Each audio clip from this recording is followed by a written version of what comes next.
وعلیکم السلام ورحمۃ اللہ وبرکاتہ۔ آپ کا سوال یہ ہے کہ اذان کے وقت عورتوں کا سر ڈھکنا ضروری ہے؟ اذان ہوتے وقت ہمارے طرف عورتیں سر پر کوئی کپڑا وغیرہ رکھ لیتی ہیں، خاص کر اذان کے وقت ایسا کرنا اس کی کیا دلیل ہے اور ایسا کرنا کیسا ہے؟ اذان کے وقت ہمیں کیا کرنا چاہیے؟ نبی کریم صلی اللہ علیہ وسلم نے بتایا ہے۔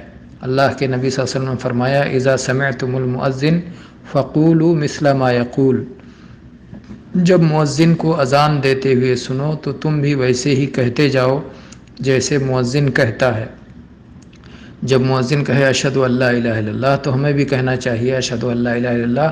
سننے والا چاہے مرد ہو، چاہے عورت ہو، چاہے بچہ ہو، چاہے بڑا ہو، کوئی بھی ہو، سب کی یہ ذمہ داری ہے کہ جب اذان سنیں تو اذان کا جواب دیں۔ جہاں تک دوپٹہ سر پہ رکھنے کی بات ہے یا اور کوئی حرکت کرنے کی بات ہے تو وہ سنت نہیں ہے، اور نہ سنت میں اس کی رہنمائی کی گئی ہے، بلکہ وہ خود ساختہ عمل ہے، اپنی طرف سے بنایا ہوا عمل ہے جس پر کوئی ثواب نہیں ملنا ہے۔ اگر گناہ سے بچ جائیں تو یہی بڑی بات ہے، اپنی طرف سے کوئی کام نہیں کرنا چاہیے، تو یہ اپنی طرف سے بنایا ہوا عمل ہے۔ صحیح عمل یہ ہے کہ اذان سنیں تو اذان کا جواب دیں، اور اذان مکمل ہو جانے کے بعد نبی صلی اللہ علیہ وسلم پر درود بھیجیں، اور اذان کے بعد والی دعا پڑھیں، پھر جس وقت کے لیے اذان دی گئی ہے اس وقت کی صلاۃ ادا کریں۔ مرد ہیں تو مسجد میں جا کر باجماعت صلاۃ ادا کریں، اور عورتیں ہیں تو وہ گھروں میں وہ صلاۃ ادا کریں۔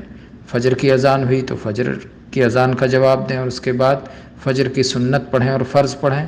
ظہر کی اذان ہے تو ظہر کی اذان کا جواب دیں، اور اس کے بعد درود شریف پڑھیں اور دعا پڑھیں اذان کی، اور اس کے بعد پھر وضو کر کے تیاری کر کے جو ہے ظہر ادا کریں۔ تو یہ کرنے کا کام ہے جو کہ نہیں کیا جاتا، اور مظاہر اور شکلیات اور اپنی طرف سے بنائے ہوئے کام کر کے لوگ دیندار بنے رہنا چاہتے ہیں۔